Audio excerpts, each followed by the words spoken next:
Charged with one count of misdemeanor battery for an incident in a Vegas nightclub. According to the report, Griffin willfully and unlawfully used force or violence when he grabbed the hand and allegedly slapped a man who took Griffin's photo with a cell phone. Teammates DeAndre Jordan and Chris Paul were with Griffin that night, but were not involved. Maximum penalty, if convicted, is 6 months in jail and or $1,000 fine. Griffin due in court for an arraignment on December 8th. Skip, your reaction? Stephen A. Smith, this brings up a theme you and I have discussed many times before on this show, and I'm glad Carrie gave all the gory reported details. I wasn't there. I have no idea exactly what happened. I don't even know what the odds are that Blake Griffin could be convicted of misdemeanor battery, which carries, as she said, a maximum penalty of 6 months in jail and $1,000 fine. I don't know anything about that. But I do know this. I'm pretty sure I'm right about this. This incident is going to cause Blake Griffin a whole lot of aggravation and take up a whole lot of his time away from basketball.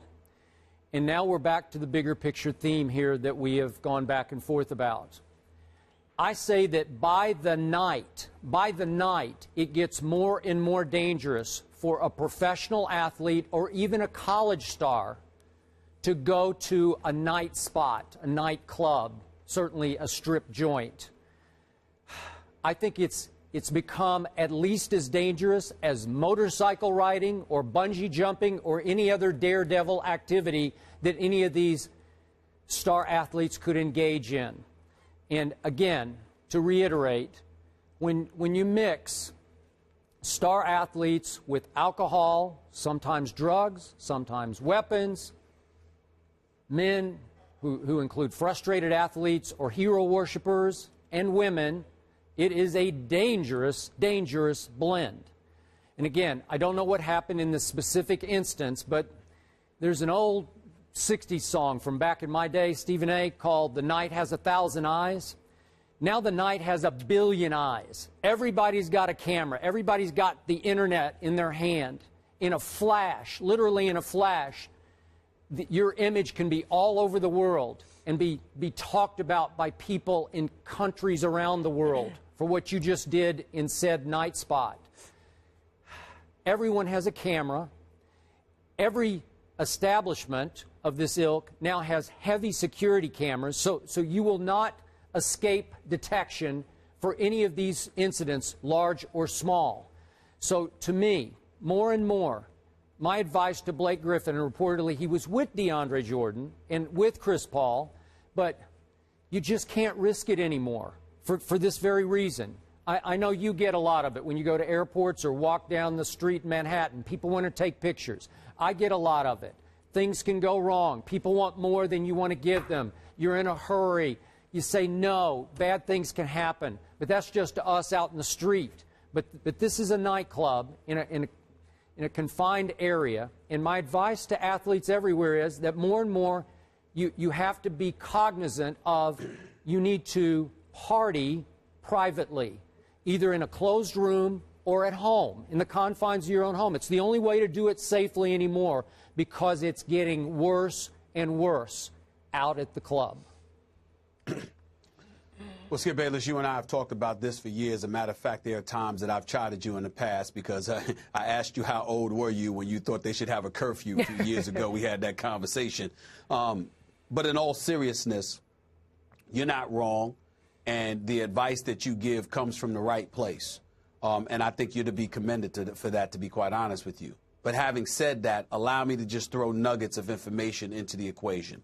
Number one, this is a misdemeanor. I think that ultimately it will be pled in some capacity, and Blake Griffin will be beyond this. Number two, and more importantly, I'm willing to bet the house that this incident, whatever transpired, was something that was instigated by somebody else. Blake Griffin can be a sensitive lad.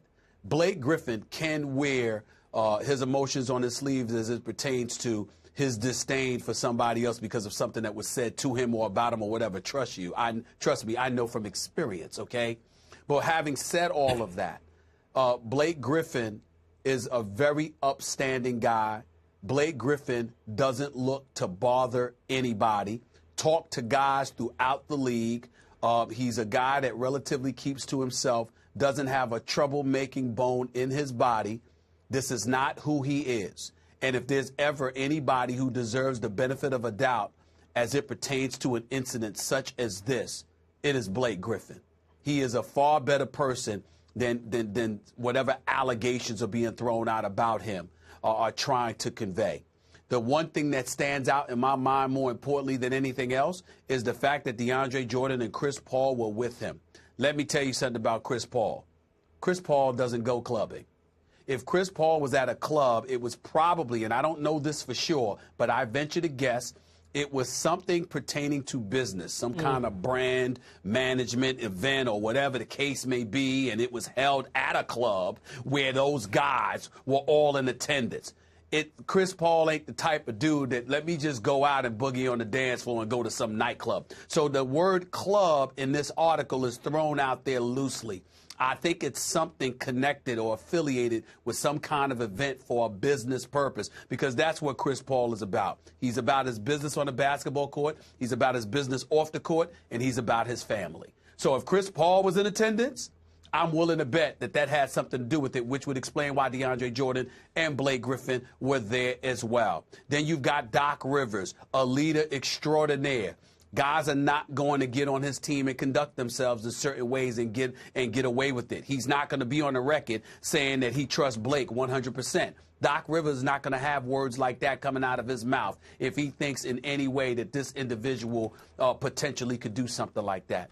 So all of these things are things that need to be taken into consideration. To piggyback off your point, I will acknowledge that we do live in a different world. Skip Bayless, even I don't go clubbing anymore. I stopped that a long time ago. Now, I'll go to a club, meaning that there's a private suite upstairs away from the crowd to go and see people that I want to see. But it's away from all of that. But just to go to a club and party, man, those days are over. I can't get peace going to the airport. I can't get peace walking the streets or sneaking away to cheat on my diet and get some White Castle or something. I know. How in God's name am I going to go to a... Why did they send us that photo, Stephen A? They ticked me off with that. And that's what, by the way, that's why, listen, I love people. But sometimes I don't like them. Because this is what I'm saying. Everything is everybody else's business. You don't mind shaking hands. You don't mind signing an autograph. You don't mind taking pictures at all. But why does everything have to be on Twitter? How come you can't show your family and friends? Why you got to show the world? You see what I'm saying? There's no such thing as privacy. So if I know that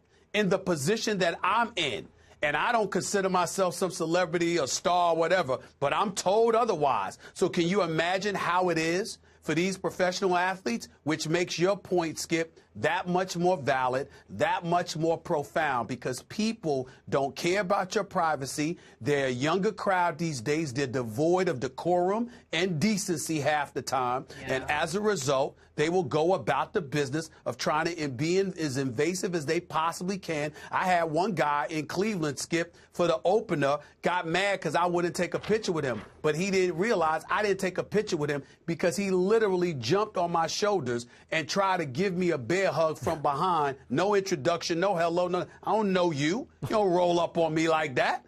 So I got him off me.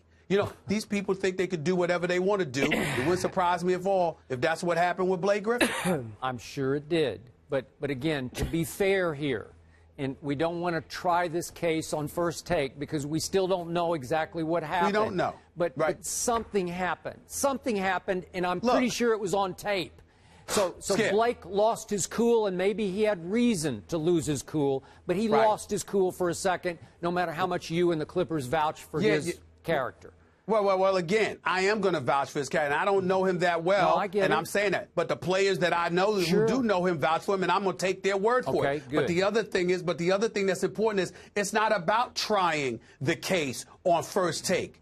But it goes both ways. If we don't want to try the case to absolve Blake Griffin, we also don't want to try the case to convict him in the court of public opinion. I'm not saying we're doing that. I'm saying by mere virtue of the fact that we're bringing this subject up, that's impugning this man's integrity and name. We don't know who the hell the guy was that he touched, and we don't know what that guy did, but we know that Blake Griffin is in the news today for all the wrong reasons, and he very well may have been completely innocent. But nobody has a problem with putting his name out there. I hear you. That ain't right. But the police, I'm guessing, had enough evidence here to charge him, right? I mean, Please what? Please. That's not always the case. Sometimes, because an accusation is made, sometimes the police has an obligation to respond. We respect our police, our law enforcement officials. We understand they have a job to do. If somebody makes an accusation, they have to address it with the due diligence it deserves, regardless of what they know to be factually correct or otherwise. If it was clear cut, then Blake Griffin would have had to be in jail for 6 months or pay $1,000 fine or whatever the case may be. Yeah. But he gets to make his day in court because he has a different side to the story. Coming up next, Kobe Bryant is looking